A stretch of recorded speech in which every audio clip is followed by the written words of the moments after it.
እኮ አንተ ይኸውልህ ምንም ዋጋ ብትከፍል እኮ ስሜትን አራግፈን ልጅ ወልደን በቃ እኔ ምን ቤት ነኝ እኔ የምሰቃየው እንዴ?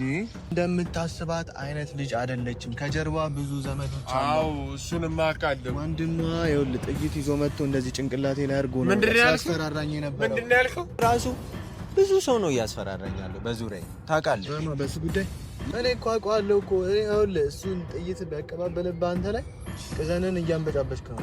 ሰላም ሰላም፣ እንዴት ናችሁ ቤተሰቦች? እኛ ያለን እግዚአብሔር የተመሰገነ ይሁን። የልዑል ቤተሰቦች እንግዲህ ልዑል ጋር የተፈጠረውን ነገር ሰሞኑን እያየ ነው ናቲ። እኔም በእርግጥ ከዚህ በፊት አልነበርኩም ነበረ ማለት የእነሱን ታሪክም አላውቀውም። ምን ይፈጠር እንዴት ይገናኙ ከልጅቷ ጋር ምንም አውቀው ታሪክ የለም። እንዳለ ያስረዳኝ ናቲ ነው። ልዑል የቅርብ ጓደኛዬ ቢሆንም በቃ ሳሚ ምን ሆነ ነው ባለፈው ሄደ ስታስታርቃቸው አልነበረ እንዴ? ከዛ በፊት እኔ ምንም አውቀው ታሪክ የለማ። ከዛ በፊት በቃ ዮናስና ልዑል የጋራ ልጅ ነበራቸው። ከዛ ልጅቷ ደግሞ አውቃ ምንድነው ጊዜ እንዲሰጧት ብላ የሁለታችሁም ነው አለቻቸው፣ ልጁን ማለት ነው። ሴቶች ምን ያህል እንደሚበልጡን አያ በአስተሳሰብ በቃ እነሱ ርቀው ነው የሄዱት። እንዴት አለች አሁን ሄጄ አንዱ ነው ብለው የቀጥታ የልዑል ነው ብለው መጥቶ ቤት ያስጨንቀኛል ምን ይለኛል እና ቤት ይናገርብኛል ምናምን አለች። ልጅ ወልዶ ሰው ቤት ይናገሩብኛል ይላል። ስለዚህ የሁለቱም ነው ብዬ ነገሮችን እስካስተካክል ድረስ ቆየው አለች። እኔ አልፈርድባትም በእርግጥ እኔ ደግሞ እሷ ላይ ነው የምፈርድ። ለምን እንዴት ሰው ከሁለቱም ጋር ግንኙነት አድርጋለች ማለት ነው። ግንኙነት ባታረግ ኖሮ ዮናስም ልጄ ነው ብሎ አይመጣም ነበረ፣ ልዑልም ደግሞ ልጄ ነው ብሎ አይቀበላትም ነበር። ስለዚህ ልጅቷ ከሁለቱም ጋር ግንኙነት ነበራት ማለት ነው። እነሱም ልክስክስ ናቸው፣ እሷም ደግሞ ችግር አለባት። ግን ዞሮ ዞሮም ቤተሰቦቻችን የመጣንበት ጉዳይ ያው ባለፈው እንዳያችሁት መታ እዛ ቤት ውስጥ ካልኖርኩኝ ብላ ልጄም እኔንም ልጄንም ይዘን ኖር ብላ ስትመጣ ልዑል እንዴት እንዳደረገው እንዴት እንደሆነ አይታችኋልና እኔ ነበርኩኝ በቦታው። እንዲያውም አንተ አልነበርክም። እኔ አልነበርኩም። እኔማ ይኸውልህ አሁን ልዑል ጋር የዛን ቀን ያልመጣሁበት ምክንያት ምንድነው? መጀመሪያ ቀን እኔ ላስታርቃቸው ስሞክር በቃ ልዑል ልጅ ነው ካለችው በኋላ ተቀየረ በቃ እንዴ። ስለዚህ አይሰማኝማ። ስለማይሰማኝ ምን ልሰራ እሄዳለሁ እሱ ጋር ብዬ ነው። ዛሬም አንተ ስላለ እና አንተ ስላልከኝ ነው እንጂ በቃ አልመጣም ነበር። ልዑል ጸባዩ ከባድ ነው። እኔ የመጣሁት በሰላም ይመስላል። ባለፈው እንደዛ ሆኖ ከቤት ወጣ። ከዛ እሷ ደግሞ ብቻ ብዙ የተፈጠረ ነገር አለ ቤተሰቦች። ልጅቷ እንደምናስባት አይነት ቀላል ሴት አይደለችም። እና ደግሞ ሲቀጥል ማንኛውም ሰው ቤተሰብ አለ፣ ወንድም አለ፣ እህት አለ። ከጀርባዋ እቺ ልጅ በጣም ብዙ ሰው አለ። ልዑል እንደዛ ሲያመናጭቃት ልጅሽን እንትን ውሰጂ ምናምን ሲላት ከጀርባ የሚከፋው ሰው ይኖራል። እና ብቻ ልዑል ሲመጣ እኔ ብዙ የምነግረው ነገር አለ። አሁን ላይ ቤት አይደለም ያለው፣ ከቤት ወጥቷል። እና ሲጀመር ወደ ቤቱ መመለስ አለበት ይልሽ በቃ ምን ቤት ማያቃትን ሴት አምጥቶ እሺ ማያቃትን ብቻ ሳይሆን የልጁ እናት ናት አይደል? በቃ አምኖበት እውነት እሱ የልጁ እናት ከሆነች አብረው መኖር። ደግሞ እኮ ቆንጆዬ ናት፣ ምንም አያንሳትም። እኔ ተፍተፍልን ነበር አንተ ልክስክስ። እኔ ምንም አያንሳትም። እኔ ምን አስቡ እንደሆነ አላውቅም። ልጅቷ ቆንጆ ናት፣ ምንም ያንሳት ነገር የለም። በእርግጥ ቁንጅና ብቻ ደግሞ ትርጉም የለውም። አሁን ጸባይ ከሌላቸው ምን ትርጉም አለ? አብሮ መኖር ካልቻሉ። እኔ ያየኋት አንድ ቀን ነው፣ ግን ጸባይም አሪፍ ነው። ጸባይ የሌለው እሱ ነው። እኔ ረጅም ሰው ሞኝ ነው። እኔ እሱ ምን ሆኖ ነው እንደዚህ ሆኖ? እኔ አላውቅም። እኔ የእሱ በቃ የተለየ ነው። ብቻ እኔ ቀጥሬያለሁ። ናት ይምጣና ማስተካከል ያለበትን ያስተካክል። እኛ የእሱ ታናናሾች ነን እንጂ ታላቆቹ አይደለም። እሱ ነው እኛን ሊመክረን የሚገባው። ታዲያ እሱ እንደመምከር ገናኛ እሱን እንደዚህ አድርግ እንበለው። እዚህ ፀሐይ ላይ የሚያንቃቃን በእናትህ እኔ ና እዛ ጥላው ጋር የት ልትሄድ ነው? ና እዚህ ጋር ታዲያ ፀሐይ እንቃጠል። እሱ ጋር መጥቶልሃል እኮ። ኧረ ደግሞ ውረድ ከእንትን ላይ ና እዚህ ጋር ይኸው እዚህ እንትን እያለ መጣ እያዘገመ እንደ ባስ እንደ የኢትዮጵያ የምድር ባብ ምንድነው ልጁ? ይኸው እኮ ደግሞ አንተ ምን አለብህ? አንተ ፈታ በል። እኛ በአንተ ምክንያት እዚህ እኔ ጎዳና ወጥቼ እናንተ አንተ ፈታ በል። ምን ጎዳና ትወጣለህ? እኛም እኮ ጎዳና ሊያስወጣ እኔ እኮ ነኝ ጎዳና ያለሁት። የራሴን ቤት እኮ አሳልፌ ሰጥቼ እኮ እኔ ነኝ ጎዳና የወጣሁት እንጂ እናንተ አይደላችሁ። ማን አስገደደ? ለምን ወደ ቤት አትመለስም? አላረጉም። ምን ማለት ነው አላረገውም? ሰውዬ ስለ እናትህ አታስብም እንዴ? እናትህ እንዴት እንደሚጨንቃት አታስብም እንዴ? ነገርኩህ፣ የማየውን ነገር ነው።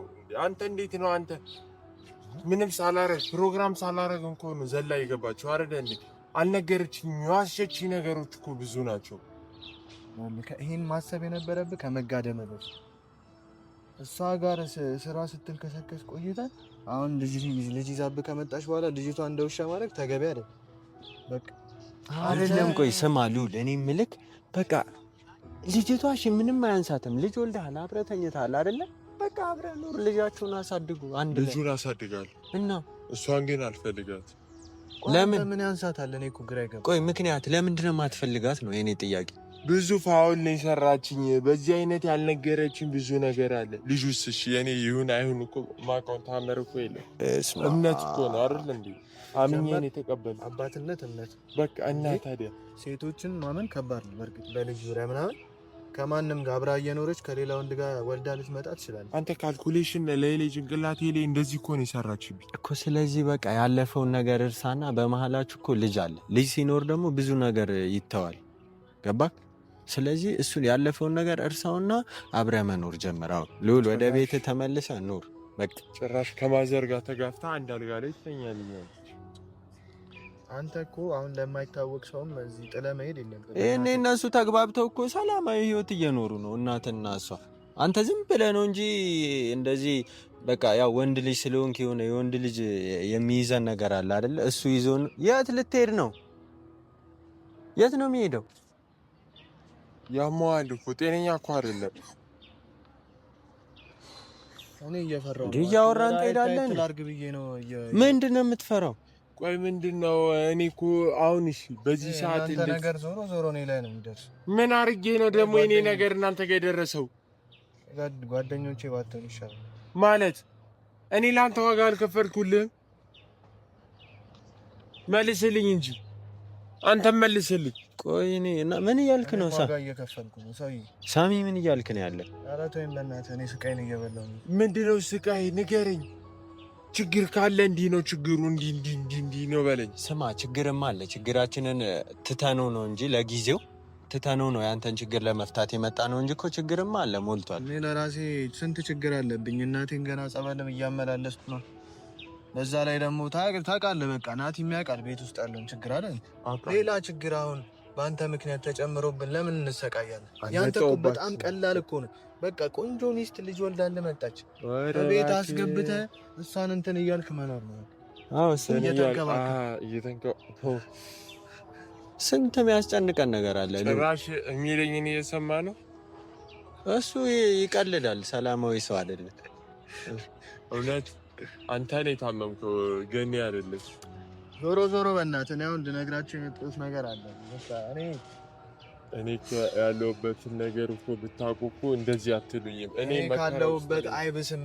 አንተ እኔ እኮ በቃ ጎዳና እኮ ነኝ። እኔ እኮ በቃ እሰራለሁ፣ ሰርቼ ከጠበቆቹ ጋር ነው የማድረው። በቃ ትውጣልኝ፣ እኔ ከቤቴ በቃ አስወጡልኝ። እሺ ምልጃ ልላካችሁ። እሺ እኛ ይሸውደን። አንተማ ዘና ብለህ እየኖርክ ነው። ይሄኔ ደግሞ አንዷን እንዴት ነው እያለ እኮ ነው እንትን የምትላቸው።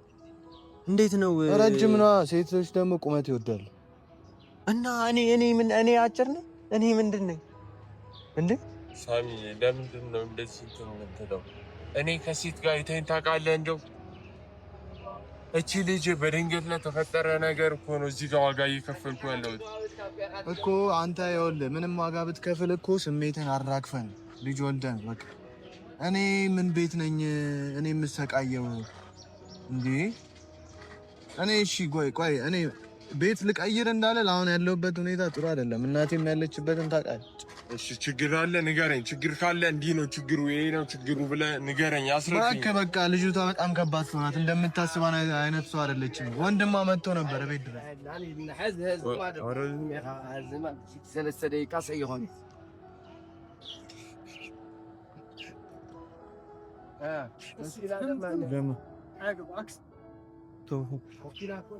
ምንድን ነው ያልከው? አይደለም እየሰማው አይደለም። እንደምታስባት አይነት ልጅ አይደለችም። ከጀርባ ብዙ ዘመዶች አሉ። አዎ እሱንማ አውቃለሁ። ወንድሟ ይኸውልህ ጥይት ይዞ መጥቶ እንደዚህ ጭንቅላቴ ላይ አድርጎ ነው ያስፈራራኝ የነበረው። ምንድን ነው ያልከው? ማን ላይ? እኔ ላይ። በህልምህ ነው በአካል? ያማል እንዴ? የዛ የረጅም ጅላጅል ጓደኛ ነው ያለኝ። አዎ አልኩት። ከዛ በኋላ እንዴት አባቱ ነው እንደዚህ የሚያደርገው ሆቴል ላይ ብሎ እኔ እንደምፈራው ቆ ነው መሰለኝ። በቃ ሽጉጥ አውጥቶ ግንባሬ ላይ ነው ያቀባበለ ምናምን። ምን ስለሆነ ነው አንተ ጋር መጥቶ እንደዚህ የሚያደርገው? ባክቶኝ እኔ ሁላ ነገር ባንተ። መቼ ነው እንደዚህ ነው ሳሚ? እንዴ ለምን አልነገርከኝም ቀድመህ ታዲያ? እኔ ምን አንተ ምድራ ውስጥ እንዳገባ ነው በእሱ ምክንያት እኔ የገባው ታረቃ እንዴ? እና ታዲያ አንተ ጋር ነው መጥቶ እንደዚህ የሚያደርገው? ግንባሬ ላይ ደቅኖ የዛ የረጅም ጅላጅል ጓደኛ አንተን አይቻለሁ ከሱ ጋር ስትንቀለቀል። እንዴት ነው እህቴን እንደዚህ የሚያደርጋት? ልጅ ማስወለዱ ሲያንስ ከቤት ብዙ ነገር ነው ያለኝ። ወንድ ከሆነ እኔ ጋር ይመጣም ነበር።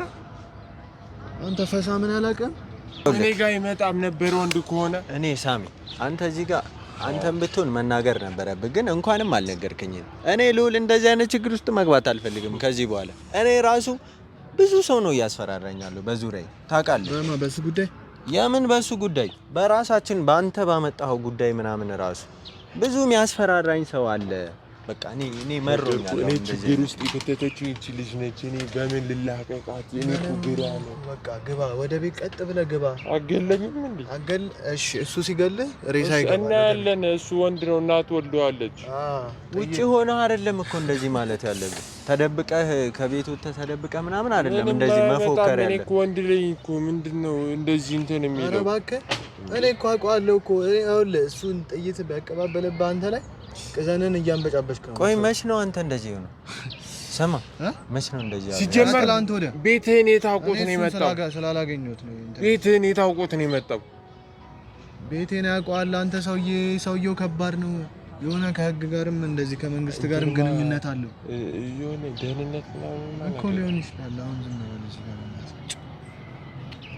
ስለዚህ ናቲ ይሄን ልጅ የምትመክረው ከሆነ ምከረው። አንተ ነህ ከመጀመሪያ ምንድን ነው የምመክረው? እኔ እኮ ከጎኑ ልሆን ላግዘው በምችለው ነው እንጂ እኮ በእንደዚህ አይነት ነገር አይመለከተኝም። ምን አይነት ቤት ሂጅ ነው የተጋደሙት? እንዴት ካላጠውት በሞላ ሲል እንደዚህ አይነት ቦታ ሂጅ። ገና ደግሞ እኔን ነው እንጂ ያየው ከጀርባ ብዙ ሰው አለ። ያንንም ረጅም የሚንጀላፈፈውን ጓደኛን በጥይት ነው አናቱን ምርል። ረጅም ነው አልስተውም ብሏል። ምንም በዚህ 2 ቀን ወደ ቤት ይመለስ ብሏል። እኔ እንዴት ነው የምመለሰው? አንተ ትቼ የወጣሁትን ቤት እኔ ልዑል ባለፈውም አልሰማም ብለኛል። ዛሬም ቢሆን እሱ ጠርቶኝ ነው በቃ ለልዑል የምንነግረው ነገር አለ ምናምን ብሎ በስንት ነገር ነው። አንተ ሲነግሩ አትሰማም። ይሄ በቃ ሲነግሩ አትሰማም። ችግር አለብህ። ምንድነው የምንለው? እንደብድበው አግዙኝ። እኔ ወንድማችሁ አይደለሁ? እኔ እንደዚህ አይነት ችግር ውስጥ በሽጉጥ እሱን ካስፈራራ እኔንማ ረሸንም። አንተ በረሸነ ነገርኳችሁ። በቃ ብንችል ሰውየውን በቃ ምን ሰውየው ምን እንደበደበው አሁን እንዳልከው ሰውዬ እኔ እንደዚህ አይነት ችግር ውስጥ መግባት አልፈልግም። ወንድ አይደለ እንዴ? አልሁን ስማ፣ እኔ በሱ ምክንያት ስንት ችግር ውስጥ ገብቻለሁ። ይኸውልህ ምን በኔ ምክንያት በራስህ አንተ ጀግና ነህ አምናለሁ። ማን ነው ጀግና? እኔ እንደዚህ አይነት ነገር ውስጥ አልገባም። በቃ ኧረ እናንተ አያገባኝም። አንተ በተለይ ማን ነው ጀግና? እሱ ነው ጀግና። እሺ አሁን ምንድነው መፍትሄው? እሺ መፍትሄው ምንድነው? ንገሩኝ። መፍትሄ የምትሉት ይሄ ነው ብላችሁ ንገሩኝ። መፍትሄው ቀጥ ብለህ ወደ ቤትህ ተመለስ። ለእናትህም ስትል ወደ ቤት ተመለስ። ቤትህ ግባ፣ ተመልሰህ ከሚስትህ ጋር ኖር። እኔ ከአንተ ጋር ቀና ብዬ ማውራት እራሱ አንገቴን እያመመኝ ከአሁን በኋላ አላገኝም። በቃ እሱ አይሆንም ሳቢ፣ አይሆንም አይደለ ልዑል፣ አይሆንም አይደለ? ወደ ቤትህ ተመልሰህ አትገባም? እርግጠኛ ነህ? ውሳኔን ንገረኝ ነው በቃ። ወደ ቤት ግባ። እኔ ካለበዚያ ከአሁን በኋላ ከልዑል ጋር አልገናኝም። በቃ እኔ አሁን ነው የምሄደው። ንገረኝ፣ መልስን ንገረኝ። ግባ። ለልጅቷ ቢሆን ደግሞ ለልጁ ቢሆን እኔና ፍፄ በቃ ካለን ላይ እንተጋገዛለን። ኧረ እባክህ አልገባም። ተው አታቃጥለኝ ልዑል፣ በእግዚአብሔር በቃ እኔ እኔን አታስጨርሰኝ። እሺ ለሱ ሳይሆን ለእናት አታሳዝንም? ከማታውቃት ሴት ጋር ልጅ ኧረ እናት እኔ እናትን የምትወዳት ይመስለኝ ነበር። አንተ ግን እንደዛ አይነት አትገባም አይደለ? እኔ መጀመሪያም አልመጣም እሺ አይልም ብዬ ነበር። በቃ ሂድ። ምን ታስፈራራለህ? መልሼ ወደ ህይወትህ አልገባም። በቃ አትግባ። ሰው የሚልህን ካልሰማ፣ ለአንተ ሰው የሚለፋውን ካልሰማ። ኢክራም ቀርጻኝ ነበር እኔ ቪዲዮ እሱ ሲያስፈራራኝ ቅረጪ ብላት ማለት ነው። እሱን አላሳየውም እንዴ? ቀዝኖ ወደ ቤቱ ይመለሳል። ተው እስኪ አንተ እየቀለድኩ መስሎህ አይደል? ጭራሽ ቆይ ወንድሟ ነኝ ብለዋል አይደለ? ወንድሟ አንተ እና ወንድሟ ነው። ለምንድን ነው ፊቱን ሸፍኖ የመጣው ታዲያ? ወንድሟ ከሆነ አንተ ታውቀዋለህ ወንድሟ እና ቪዲዮን ቅረጫ አላት። ለዛ ነው እንትን የሸፈነው። ጭራሽ ቪዲዮም ምንድነው አንተ በዚህ አይነት ስማኝማ አይደለም፣ በዚህ አይነትማ አይተወኝም። ይኸውልህ እኮ ነገርኩህ፣ ለአንተ ሳይሆን ለእናትህ አስብ። ይሄ ሰውዬ ጓደኞቹ ጋር መጀመሪያ የመጣው መክረን እንድናስመልሰ ነው። እናቴ ጋር ሄዶ ቢሆንስ? በቃ እሱን እኮ ነው የምልህ። አሁን ራሱ እየሮጥክ ሂድ፣ እኔ 2 ቀን ነው የምሰጠው ብላል። 1 ቀን ሆኖ አሁን እየሮጥክ ሄደህ እናትህን አድን። እኔ አገባኝ በቃ። አሁን እንትን ብሎ ቢሆንስ? ምን እናቴ ጋር ሄዶ ቢሆንስ? ምን ይታወቃል? ወደ ቤት ግባ። እኛ ይኸውልህ ጨርሰናል ያለውን ነገር። እንሂድ። ሳም ጥላችሁ ልትሄዱ ነው? አይ ተሸክመን እንሄዳለን። እዛ ደግሞ ሂጅ ይሹተኝ እንዴ? ከዚህ በኋላ ቀጥ ብለህ ወደ ቤት ትገባለህ እንዴ? እናንተ አመረራችሁ እንዴ? በቃ ነገር ነው። እገባለሁ እኮ አልኳችሁ።